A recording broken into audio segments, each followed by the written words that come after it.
நான் தானே பாரிஜாத பூந்தேனே கல்வி போல் காதலை கற்றுத்தர வந்தேனே கற்றுக்கொடு கண்ணாலே கன்னிமயில் உன்னாலே என்னவோ என்னவோ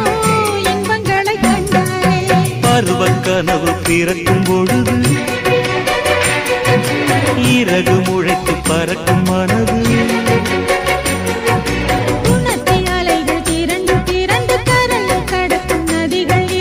இமைதானே கண்ணை சேர்ந்தது எந்தன் இளநெஞ்சம் உன்னை சேர்ந்தது செம்பருத்தி செம்பருத்தி பூவை போல பெண்ணொருத்தி